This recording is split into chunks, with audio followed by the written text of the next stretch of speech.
Арканыз келin. Бүгүн биз Пржевский музейине келдик. Азыр киребиз.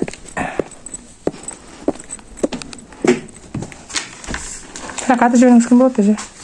Эже так беремизчи. Жок, мага деген сведения керек болуп атат. Могу негизи бияка төлөнүш керек деп турабы? Бул эмне QR код? Айлбанктын QR коду. Айлбанктын QR коду. Анан бул болсо бияка жазасызбы? Ооба, жазам. Мынча киши келди, мынча эме келди. Анан бизге чек чыгарасыз да, э? Чыгардым жана. Бизге чек чыгарасыз. Анан бирок QR кайсы QR которуп мен которуп койбодум уже. Берки QR'ды берсеңиз. Эже так беле болчу. Берки QR'ды берсеңиз эже. Эже так беле болчу. Жана QR'ыңызды берсеңиз. Жок, мен мага керек ал өзүнүн ачып. Суранам, так беле болчу. Жок, мен уже которуп койбодум. Могу кайсы QR код койгон? Аны мен кайра сизге которуп берем аны. Мага эле келип чыксаңыз. 140 сом, 100 сом взрослыйларга. Ондай прайс менен төлөнөт экен. Туристтерге өзүнчө. Туристтерге өзүнчө. Анан биздин Кыргызстан граждандарына өзүнчө, балдарга өзүнчө, школьниктерге өзүнчө. Мен азыр мону кайсы QR кодго котордум, эже ошону мага көрсөтүп коесузбу? Эже так беле болчу. Жок, бул негизи бул QR код менен кетиш керек, билим деген, э? Бул ошол силер кимге карайм дейсиңер? Бул каяка түшүш керек? Бул QR кодго түшөт. Бул кимдин QR коду? Айлбанктын. Бул Айлбанктын QR коду бул, э? Айлбанктын QR коду. Ошого түшүш керек. Анан ошол счетуна эле сразу түшөт турбайбы, аяктан? Счетко түшөт деп бул айткан, анан мен деген сүрөткө тартам, анан ошо сүрөт менен анан кийин сверка кылабыз дейт. Сверка кыласыңар дейсиңер, э? Бул QR код ошол түшөт. Силер кандай отчетность бересиңер күндүн аягында? Күндүн аягында муну мен жазам, анан ар бир эмеде кассовый книгам бар, ошого жазып турам, анан отчет менен. Бизге аягында айдын эмеси деп күнүнүн аягында отчет чыгат, ошону мен чыгарып туруп жаза бересиз. Жок, могу башка QR кодго которбадым, ошону көргөзсөңөрмү? Так беле болчу, пожалуйста. Жок, ошону көргөзсөңүз, жок, мага өзүм эле керек да ал. Жок, азыр мен которбадым 140 сомду. Мен азыр кайра сизге которуп берем эже, буга эле которсоңузчу анда. Суранам эже. Пожалуйста. Жок, мага QR кодду көрсөтүп коесузбу? Азыр башка QR кодго которбадым 140 сом. Ал мен өзүмө QR кодума котордум. Жок, негизи өзүңүзгө кетпеш керек деп турабы? Ооба. Азыр жанагы бүт шаарларда ошолор текшерилет. Айткан ошо директор мого эметкен. Текшерилет атпайбы? Мисалы Айлбанктын QR коду болсо ошол жака түшөт, ал өзүнүн счету бар да, ошол счетко түшүп, анан ошол жактан уже силер айдын аягындабы сверка аласыңар, кандай бир отчетность чыгарасыңар да. Бияка жазат экенсиңер, бул болсо жазганыңар ККМден отчет чыгыш керек, ошол отчет могу чектердин отчетучу. Бул ККМда. Ооба. Управление Каракойский городской отдел культуры. Анан ККМдин отчету чыгыш керек, X отчет, Z отчет. Ошол менен бул жазганыңыз сверка болуп, анан аягында чыгыш керек экөөчү. Жанагы QR код эмне QR код? Ал мен өзүм QR кодум, мен өзүм кече эметип алам, акчасын эртең кайра банкка төгөм да. Негизи эси процедура боюнча бияка кетиш керек болсо, сиз бияка кетиришиңиз керек болчу да. Сиз азыр башка жака кетирип атасыңар да. Туура эмес кылып атасыз. Бияка атасыз да. Ошол QR кодду кандай кылалы азыр? Азыр биз сизге которуп берейин, анан сиз буга эле салгыла. Анда хорошо азыр. Эже, пожалуйста. Хорошо. Ошол QR кодуңузду көргөзүп коесузбу? Жок, мен сизге салып берейинчи эже. Ошону обратно салып бересиз да кайра. Ооба, кайра салып берейин. Бирок мындай болбош керек да, негизичи. Мага деле айткан директор. Сиз азыр башка QR код которуп, анан ал алынабы, алынбайбы, бул мунун баары эме отслеживать этиш керек да, отчетность болуш керек да. Так, азыр сиз мага которуңуз, анан мен кайра бул QR кодго которойм. Ооба. Жок, чыма. Чымага.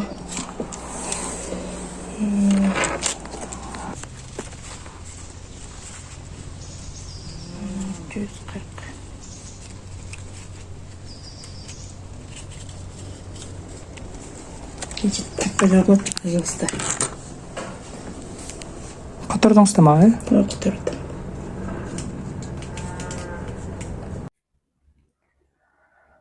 Элдерчи мындай болбош керек. Дейсиз, мына взрослыйлардыкы 100, детскийлер 40 экен. Кызмекөз кирели деп атабыз. Сиз башка QR кодуңузду берип атасыз. Аны аякка которгондон кийин ал сизге түшөт атпайбы турабы? Бул организацияныкы Айлбанкка түшүш керек да. Анан аяктан азыр өзүңүздөн кайра мага перевод кылдыңыз да, мен кайра азыр Айлбанктын QR кодуна которуп атам, турабы? Сиз өзүңүздүн QR кодуңузду бербешиңиз керек, турабы? Сиз бияктан нарушение кылып атасыз, турабы? Анан негизи бияка жазылат. Канча төлөп атабыз. Анан чек мына берсең. Мындай чек чыгып атат. Бул ККМден чыккан чек. Анан аягында X отчет, Z отчет чыгыш керек дагы. Ошо менен сверка болуш керек да. Ана бул Айыл банкка түшкөн ушул отчетторду чогултуп, бир айдын аягында бир отчетун кыласыңар го, Айыл банк менен сверка кыласыңар.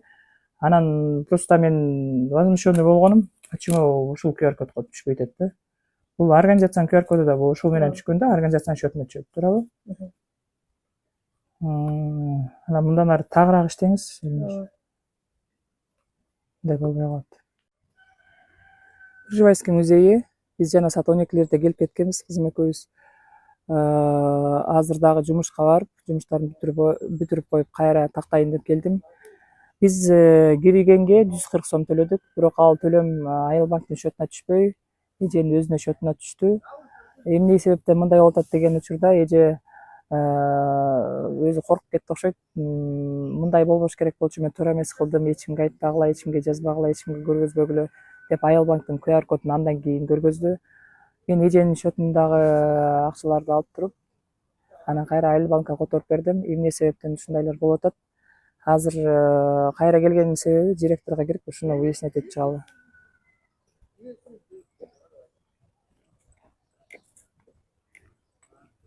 Эже, мен кайра келдим. Директордун номерин берип коесузбу мага? Же узатып коесузбу директорго? Эже биякта отурабы же биякта жокпу? Жок. Сиздин эмнеге журналыңыз жок? Эмнеге журналым жок? Бар журнал. Сиз баракка жазып атпайсызбы? Мен деген өзүмө отчетко жазам баракка, андан журналга түшүрөм анын баарын. Что-то биякта не чисто все. Эмнеге не чисто? Мен деген журналга деген. А эмнеге башында Айыл банктын QR кодун бербейсиңер да өзүңөрдүн счетуңарга баарын түшүрөсүңөр? Директордун номери бар коесузбу, мен өзүм түшүрөйүн. Эртең келет директор өзүнө келип өзүнө сүйлөшкүлө. Жок, мага азыр бериңиз. Менден кийин далай туристтер келди да, ошо туристтердин баарын түшүрдүңөрбү журналга? Түшүрөм мен. Баарын полный чек берем, полный эме түшүрөм. Эмне сразу түшүрбөйсүңөр? Журнал сразу пронумерованный, прошнурованный болуш керек. Мен журналга деген баарын бирден түшүргөндө журнал булганат. Мен тетрадь баракка жазам канча киши келген, анан эсептейм, бүт журналга түшүрөм ошо. Анан биринчи өзүңүздүн счетуңузга түшүрүп, анан кайра Айыл банкына түшүрүп бересизби? Бүт бар меники эме менен отчет менен кетет. Менден квитанция берип атам да, чек берип атам да. Мен чек бербесем эмнеге анда Жок, анда эмнеге QR кодду өзүңүздүн QR кодуңузду коюп койдуңуз? QR деген жакында эле берди. Жакында болгондо бул качан жаңы ачылдыбы? Бул жаңы ачылбай эле 1 ай мурун берди мага QR кодду деген. Анан азыр сразу бербейсизби Айыл банктын QR кодун? Сизге өзүңүздүкү туура эмес болуп атпайбы, туурабы? Анан жанагындай бир баракка жазып атасыңар, непонятно. Журналга сразу жазылбады. Ал мен өзүм үчүн жазам мен. Регистрация кылышыңыз керек. Регистрация бар. Ошол журналыңызды көргөзүп коесузбу мага? Эртең директор менен прошнурованный. Ал деген барактардын баары номер коюлуш керек. Менде деген бүт отчет менен. Печать коюлуш керек. Алынбайт, айрылбайт деген барак журнал болуш керек да. Чек берип атам мен. Чек берип атасыңар, но счет акчанын баары башка жака кетип атат. Башка жака кетпейт. Мен ошол счет менен деген чек берилген счет деген кандай мен чек берип турупмун. Мен өзүмдүн счетума салып анан мен тиги счетко бербейт деп. Сиз баракка жазып атпайсызбы? Андай жазылбайт эже. Мен өзүмө отчет жазам, чоңуз. Мен өзүм отчет анда ошол журналыңызды мага көргөзө албайм мен силерге. Жок, эмнеге көргөзө албайсыңар? Көргөзүп коюшуңар. Эртең директор келет, директор менен келип көргүлө. Эмнеге сиз мага ушундай обращение кылып атасыз? Мен сизге деген обращение кылбайм. Мен сизге жаман эчтеке кылган жок. Мен я хочу все выяснить. Здесь азыркы учурда бүт коррупция, коррупцияны текшерип мен деле анын баарын түшүнүп атам. Мен эмне биякта миллион акча алып атат десерби? Мен деген бир 10 000 сом алам зарплатам ошондой эле. Эже анан 10 000 сом алам да бана клиенттердин акчасын алып бериш керек. Мен клиенттердин акчасын жебейм, мага клиенттер. Сиз азыр мага журналды көргөзүп коюңуз, регистрация. Көргөзө албайм. Эмнеге көргөзө албайсыз? Көргөзбөйм мен. Эртең директор келет, директор. Мени кайсы журналга жаздыңыз, ошону көргөзсөңүз, мен төлөгөн акчаны каяка жаздыңыз? Эже сизге чек бердимби? Чек деген мен жазам ошону. Мынча Кыргызстандан мынча келди, балдардан мынча деп. А кечинде мен ошонун баарын деген последний чек чыгат, ошону мен деген журналга жазам. Мен бир эмес 2 журналга жазам. Кишинин санын деген дагы бир журналга жазам. Анан эмнеге ошол прошнурованный журналыңызды көргөзө албай атасыз? Көргөзбөйм. Мени кайсы журналга жаздыңыз? Ошо меникин көргөзүңүз хотя бы. Ой, сиздикин да көргөзбөйм мен эже. Эмнеге көргөзбөйсүз? Менде деген чек чыкты, чек чыккандай мен деген квитанция берип атам да. Сиз туура эмес которуп атасыз акчалардын баарын башка жака. Мен аны деген. Анан сиз мени 10 000 сом айлык алам деп эле анан акчанын баарын которсоңуз болобу? Мен эже түшүнүп атам. Мен деген ар бир деген акчаны деген чек берип атам да. Чек берген үчүн мен берип атам. Ал чек менен кетип атат. Директор эже каякта? Агайбы, эже каякта отурат? Жок, кайсыл жерде отурат? Келет бияка өзү эртең. Отурган жерин көргөзсөз? Эртең келет, эртең келсеңиз болот. Отурган жерин көргөзбөйсүзбү мага? Эртең келет, эртең келиңиз. Жок, эртең келем, хорошо. Кайсы жака барам эртең? Ушак менен киресиз, анан келсеңер, анан өзү келет бияка. Кайсы жер офиси? Кабинетине. Офиси каякта? Тияк жакта. Тияк жак деген каяк? Мындай барасыңар, конторго барасыңар. Ошентип эле айтып берип койбойсузбу? Каяна кирем азыр? Ой, азыр жок болсо кандай киресиңер? Кандай кирем азыр? Мага көргөзүп коюңуз. Кайсыл жака кирем? Бул жерде боз үйдүн ичиндеби? Ооба, эртең келет ушакка. Боз үйдүн ичинде директор ушакта отурабы? Боз үйдүн ичинде. Эртең келет. Бүгүн жумуш убакыты бүттү. Кыздардын баары кетти. Хорошо, сиз мага местосын көргөзүп койсоңуз. Жок, эртең келесиз, эртең көргөзүп беребиз, эртең ушакка. Эже, вы не имеете права мне отказать. Мен түшүнүп атам, чоңуз. Эмне себептен отказга атасыз? Мен эртең келсем деле по-любому табам ал Келиңиз, кабинеттечи. эртең өтпөйм ошону. Мага азыр кабинетин көргөзүп койсоңуз, мен эртең келип түз эле ушакка кирем, Ошо сизге эртең кирбейм. келесиз, эртең ушакка мен түз менен можа менен барасыз, ушул жерде деп айтам.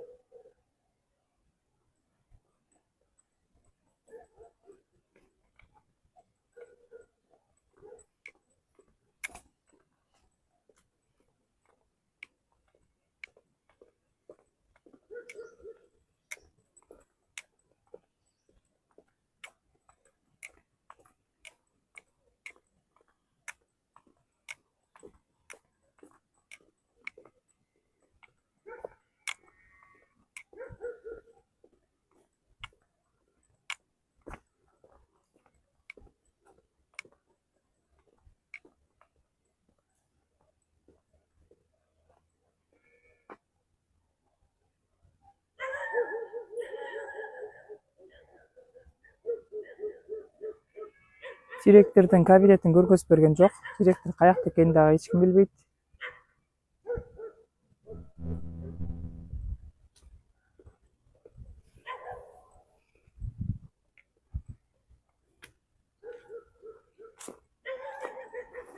Азыр мындайынан барып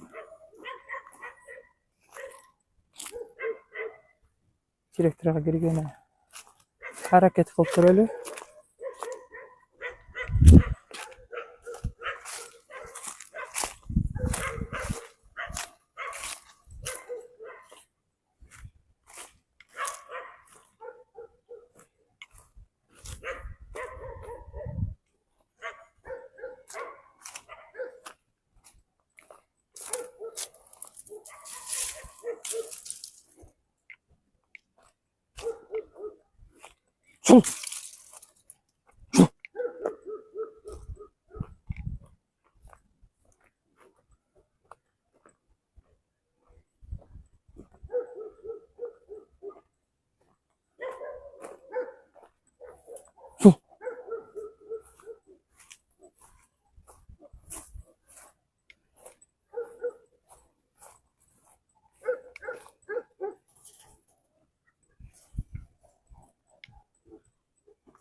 Саламатсыңар.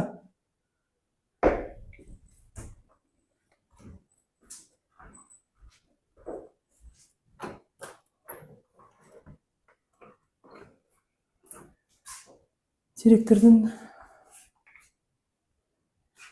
кабинети ушага окшойт, бирок директорду таап алган жокмун.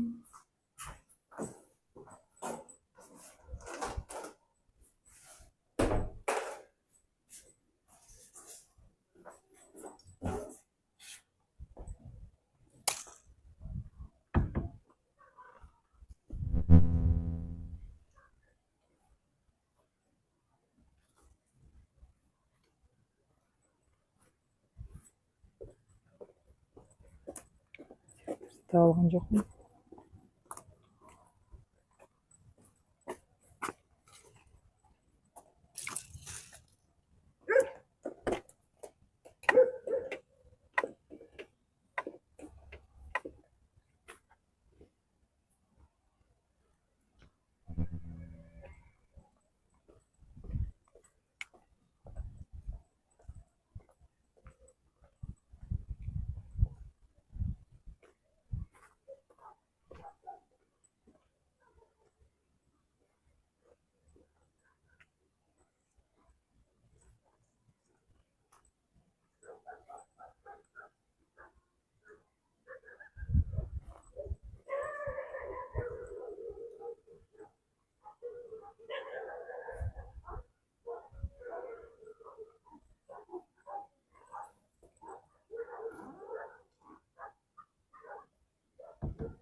Директорду таба алган жокпуз.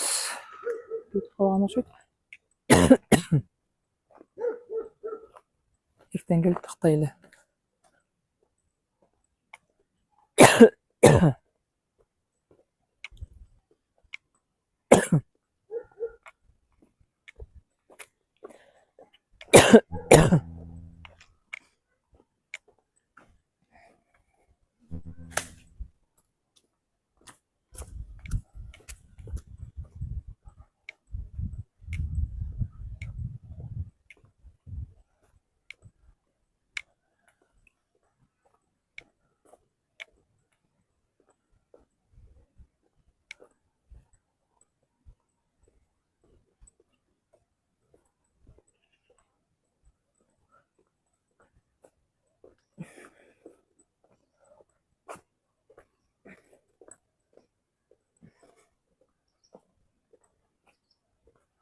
Канчага чейин иштейт музей? Ертең менен келесиң, ертең менен директордун өзүнө сүрөсүң. Музей канчага чейин иштейт? Жабат табышыбыз. Олардын Маллар эмес, булар кишилер. Малларды. Туристтерди айтпайсыңар, маллар дебей.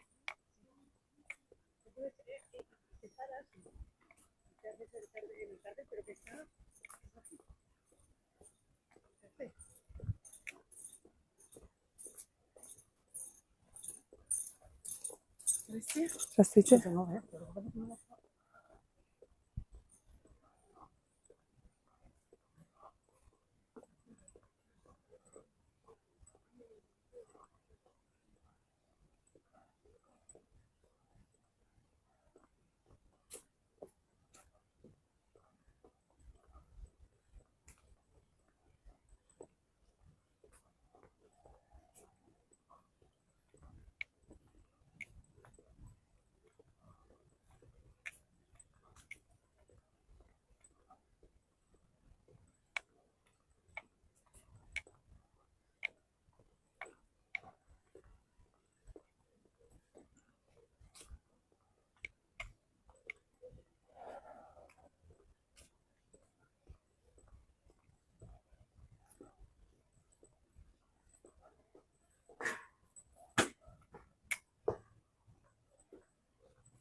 Kim var?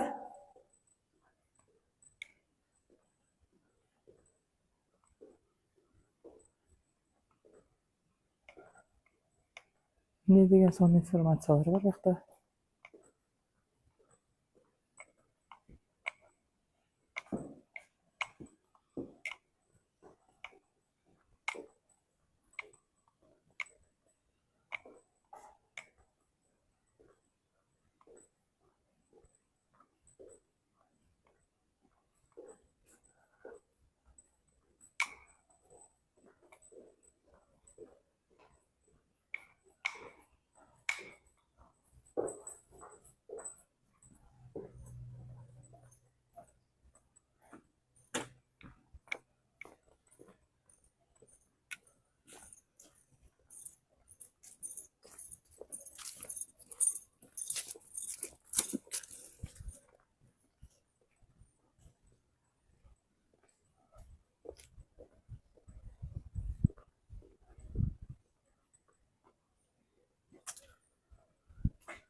Пржевальский музейинин касса жагы.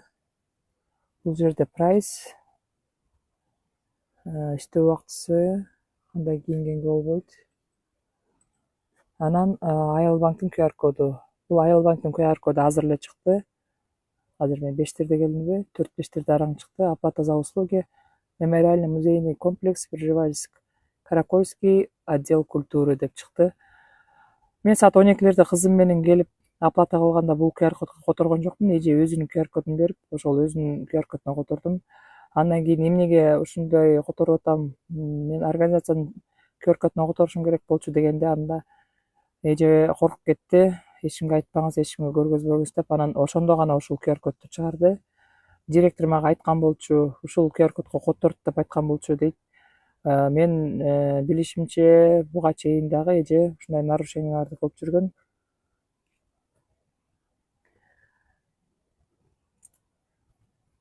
Анан эже ал акчаны өзүнүн счетуна мага которуп, анан мен кайра ушул Айылбанктын QR кодуна которуп бердим. Бул жерде мыйзам бузуулар бар экен. Бүгүн директорго кире албай койдум, таба албай койдум, кетип калган окшойт. Эртең менен келип, эмне себептен ушундай болуп атат, ошону тактайбыз.